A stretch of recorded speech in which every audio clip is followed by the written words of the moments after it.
Praise the Lord, praise the Lord, praise the Lord. Welcome new beginning church. मैं आपको पहले चीज़ समझा दूँ कि बाइबल कहती है अगर आप कमज़ोर नहीं होंगे तो आप ताकतवर नहीं होंगे।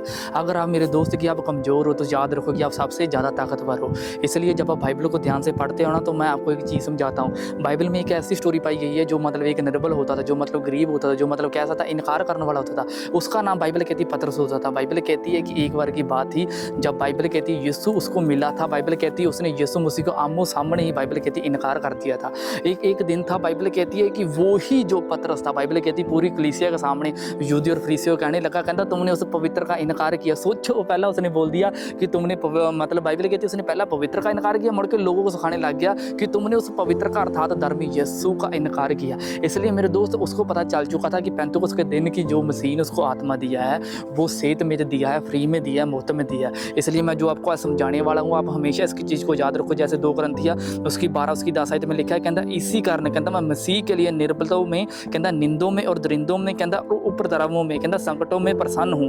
कहता क्योंकि जब मैं निर्बल होता हूँ तभी मैं बलवंत भी होता हूँ यीशु मसीह के नाम में। इसलिए यहाँ पर बाइबल कहती है ना निंदा में। सोचो कि आप में कौन ऐसा व्यक्ति है जहाँ पर प्रभु यीशु मसीह के नाम में आपकी निंदे की जाएंगी और आप नाचने लग जाएंगे, आप उछलने लग जाएंगे। बाइबल कहती, पौलुस कहता ना यहाँ पर, कहता इसी कारण कहता मैं मसीह के लिए कहता निर्बलताओं में, कहता निंदों में, दरिंदों में, कहता उपद्रवों में, संकटों में प्रसन्न हूँ। कहता क्योंकि जब मैं निर्बल होता हूँ तब मैं बलवंत भी होता हूँ। इसलिए बाइबल कहती है जो निर्बल होते हैं ना उनके लिए यीशु मसीह आया। अगर आप ग्रीक शब्द निर्बल पढ़ते हो ना आपको पता चलेगा जो बीमारी के लिए बरताया गया, जो रोग के लिए बरताया गया, जो अलग अलग जगह के लिए बरताया गया। अगर आपकी लाइफ में ना कोई निर्बलता आती है तो आप हमेशा याद रखो कि प्रभु यीशु मसीह आपको बलवंत करने के लिए आ रहा है यीशु मसीह के नाम में। जे पतरस वही पतरस था, जे पौलुस वही पौलुस था, जे याकूब यूहन्ना जो बाइबल कहती मसीहा पकड़ते थे। पौलुस बाइबल कहती जिसका कह सकते हैं कि टेंट का व्यापार था। बाइबल कहती है ना जब आप ध्यान से पढ़ते हो इसने ये चीज़ लिखी है मैं निंदों के कारण। बाइबल कहती है एक बार की बात थी जे यीशु मसीह की जो कलीसिया थी ना उनको मारने के लिए जा रहा था।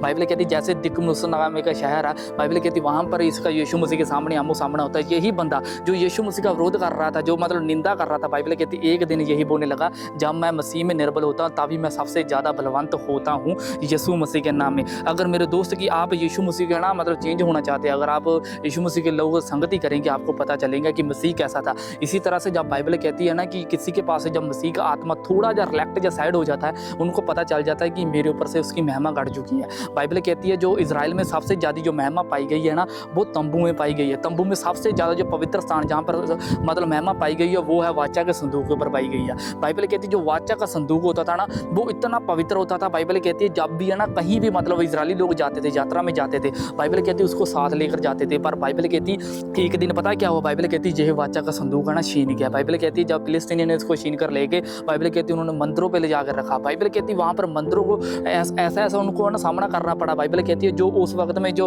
हन्ना बाइबल कहती वो था, सॉरी एली तो बाइबल कहती महायाजक था उस वक्त में। बाइबल कहती उसके 2 पुत्र थे। बाइबल कहती वो विचार करते थे मतलब जो भी स्त्रियाँ होती थी है ना उसके साथ। अब बाइबल ध्यान से पढ़कर देखो जब है ना जो मतलब महिमा वाला संदूक था जब बाइबल कहती इजराइलियों से ना छीन गया, जब बाइबल कहती खो लिया गया तब बाइबल कहती है ना यही बात बाइबल कहती है हन्ना मतलब एली महायाजक को पता चलती है। जब बाइबल कहती है एली महायाजक को ये बात पता चलती है ना उसकी बाइबल कहती है ना ये टेंशन को सुनकर बाइबल कहती है उसको पता चलता है कि इजराइलियों का जो संदूक था वो भी छीन लिया, उसके 2 पुत्र भी मार दिए गए बाइबल कहती है इस लड़ाई में। तो बाइबल कहती है ये संदेश जैसे ही एली के पास पहुंचता बाइबल कहती है उसकी जो मतलब बैकबोन होती है वो जैसे सुनता है वो डिगता है तो उसी वक्त बाइबल कहती है वो डेड हो जाता, उसी वक्त बाइबल कहती है वो खत्म हो जाता। बाइबल कहती है उसकी जब ये ही उसकी जो मतलब उसके कह सकते हैं उसकी जो मतलब वाइफ थी जो 2 पुत्र मरे थे वो यहाँ पर लिखा गया ना जैसे पहला सैमुएल उसकी 4 उसकी किया में लिखा कहता लिखा और परमेश्वर का संदूक छीन जाने के बाद कहता ससुर और पति के कारण कहता उसके कहर के बाल का नाम एहीबोद रखा। कहता इजराइल से ये महिमा उठ गई है। मतलब बाइबल कहती है कि जो है ना मतलब एली के जो मतलब नौह थी बाइबल कहती है उसके मतलब पुत्र होने वाला था, उनको ये चिंता नहीं थी उसका पति मर चुका था, उसको ये चिंता नहीं थी उसका ससुर मर चुका, उसको ये चिंता थी इजराइल के ऊपर से महिमा हट चुकी है। जब बाइबल कहती है पतरस के ऊपर से ना महिमा हट चुकी थी तो वो डरने लग चुका था, मतलब उसको कलीसिया डराती थी, उनका फाइनेंस डराता था, उनको हर एक चीज़ डराती थी। इसलिए पौलुस बोलता जब मैं निर्बल होता हूँ तब मैं बलवंत भी होता हूँ। तब बाइबल कहती जो प्रेग्नेंट थी उसी वक्त बाइबल कहती उसको बेबी हुआ। जब बाइबल कहती हन्ना के जो बाइबल कहती जो पुत्र थे, सॉरी एली के जो पुत्र थे, बाइबल कहती उनके जो भी है ना मतलब कि सुल्तानें होने वाली थी उनकी नौ बाइबल कहती उसका नाम पता क्या रखा था कि परमेश्वर की महिमा हट चुकी है। जहाँ पढ़ते हैं ना जहाँ पर कि पहला सैमुएल 4 की में लिखा कहता कहता उसने यह कहकर कि बालक का नाम अकबोध रखा कि इज़राइल की महिमा उठ गई है। इसलिए याद रखो कि जब आप यीशु मसीह के साथ संगति करते हो तो बाइबल कहती है आप उसके साथ एक आत्मा हो जाते हो। जब एक आत्मा होते हो तो आप जो भी मांगते हो वो मिलता है यीशु मसीह के नाम में। इसलिए जब भी आपको सताया जाता है, जब भी आपको टीम मेंबर या कहीं भी ऐसी ऐसी गलतियां कर देते हैं, तो आप हमेशा याद रखो कि आपने कभी भी ज़्यादा टेंशन में मसीह को नहीं छोड़ना। एक दिन देखेंगे कि प्रभु यीशु मसीह की महिमा आपकी ज़िंदगी में, क्योंकि बाइबल कहती है जो हमारे ऊपर दुख प्रकट हो रहे हैं, बाइबल कहती है जो महिमा हमारे ऊपर होने वाली है ना, उसके सामने जो दुख कुछ भी नहीं गा यीशु मसीह के नाम में। God bless you church, praise the Lord.